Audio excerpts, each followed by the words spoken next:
دوسرا سوال یہ کہ آنکھ کے اندر لینس ڈالنے سے کیا روزہ ٹوٹ جاتا ہے؟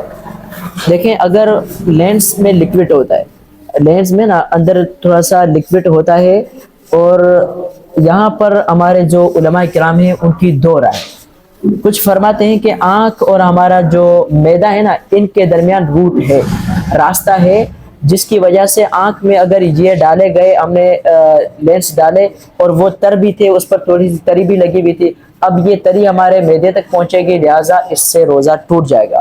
اور کچھ علماء فرماتے ہیں کہ نہیں، آنکھ اور معدے کے درمیان روٹ یعنی راستہ نہیں ہے، ہاں مسام یعنی آنکھ کے اندر دو ایسی باریک لکیریں ہیں، ان لکیروں کے ذریعے سے یہ جو پانی ہے یہ معدے تک پہنچتا ہے، اور وہ لکیریں روٹ میں منفذ میں نہیں آتی، مسام میں آتی ہے. مسام کا مطلب کیا ہے؟ جیسے آپ ہاتھ پہ تیل مالش کریں گے نا، تو 5 منٹ کے بعد نا وہ تیل آپ کے جسم میں جذب ہو جائے گا، لیکن وہ روٹ یعنی منہ یا ناک کے ذریعے سے نہیں ہو رہا، بلکہ مسام کے ذریعے سے ہو رہا ہے. تو وہ کہتے ہیں کہ آنکھ میں اتنی باریک لکیریں ہیں جن کو مسام سے تعبیر کیا جاتا ہے. اگر اس طریقے سے مسام کے ذریعے سے یہ جو لکوڈ لینس جو ڈالا ہے، اس کا پانی معدے تک پہنچا رہے گا، تو اس میں علماء کے دو موقف ہیں، دو آراء ہیں.